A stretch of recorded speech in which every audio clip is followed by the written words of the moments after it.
Hi everyone, this is Beto. I wanted to give you guys a sample recording, an example of the All State and also an audition, give you guys some comments and tips on it. So I'm going to play through it and then I'll also talk a little bit about the scales and the chromatic.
Okay, so real quick, two things.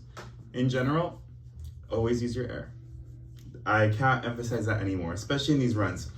I'll work my way backwards. This last excerpt, dum da da da da dum, that's in time.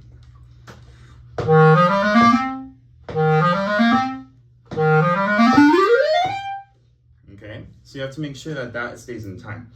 These passages, kind of having these arpeggiating lines, I normally, prior to doing all those arpeggios, don't play that last triplet.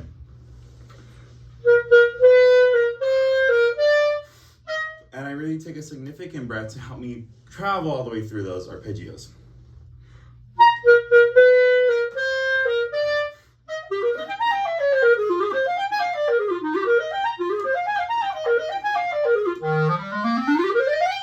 And so on. So you want to make sure that as you do these arpeggios, you ground yourself in the beats, the downbeats, and that's pretty evident.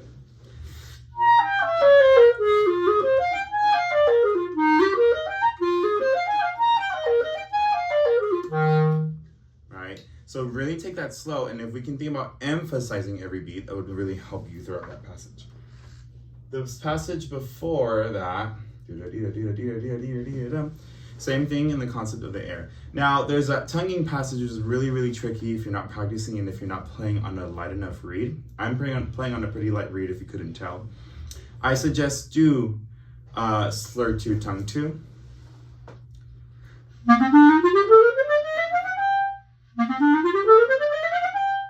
Or you just tongue it. But you have to make sure that tongue stays consistently making contact with the reed.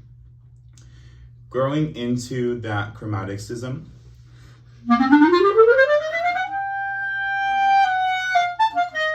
That has to be tongue, the rest can be slurred.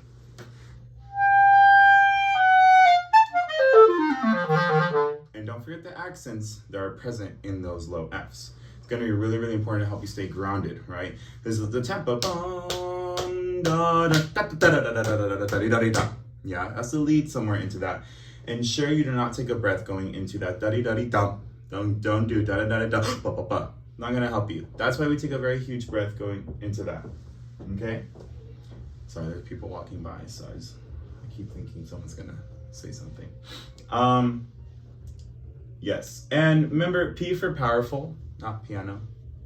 Going into the first excerpt, make sure that we are hearing presence in the beginning. We have a huge tendency wanting to do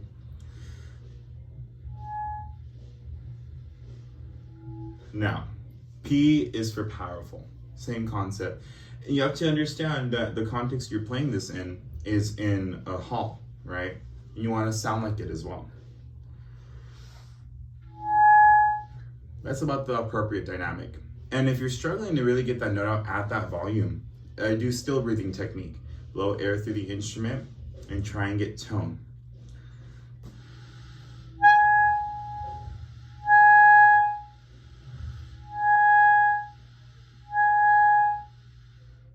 And that'll really help you define where you want to get. Prior to that measure before starting, I would really think about saying the embouchure and breathing. And you'll see to it that it'll come out. I hope that makes sense. And then this crescendo, I know in our part we have a written decrescendo, but I think that decrescendo happens more so towards the end of the phrase. So I suggest you do something with that long B flat and crescendo past the ba da da da dum, and then you can decrescendo.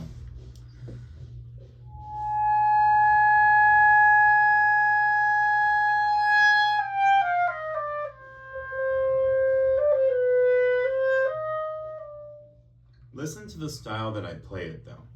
I never play it with this monotonous figure. I always do something with what's going on. Especially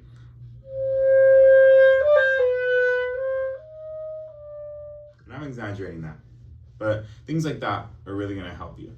It's a very thick, I think, audition in my opinion, but if you get those significant points out, it's really gonna help you, okay? There's a turn with the sharp going from the D. I'm gonna repeat it a few times.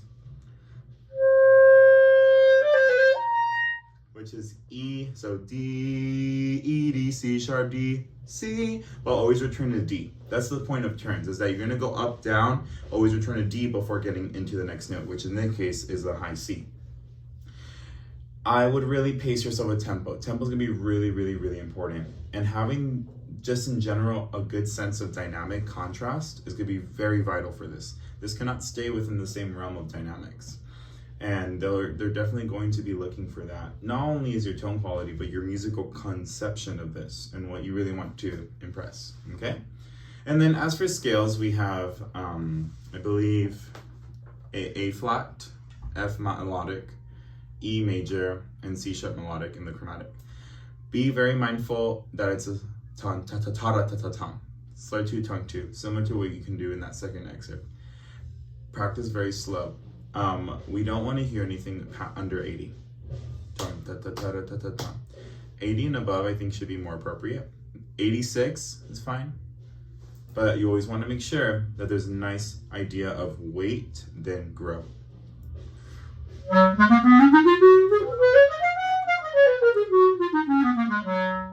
Having this lightness, right? And then over time, as you keep practicing, make it all the same.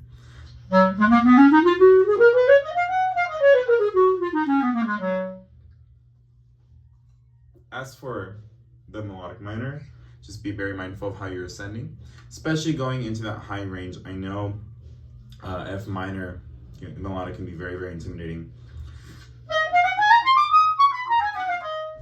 Use your air. Ensure the voicing's in the right place as well, okay?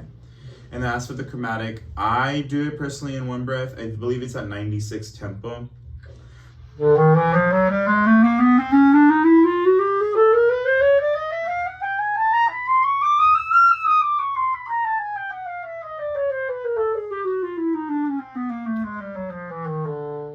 And I'm sure we've studied with this for those of you that are taking lessons with me, but you want to make sure you're using the forks for those. It's just gonna have more clarity and more smoothness within your playing.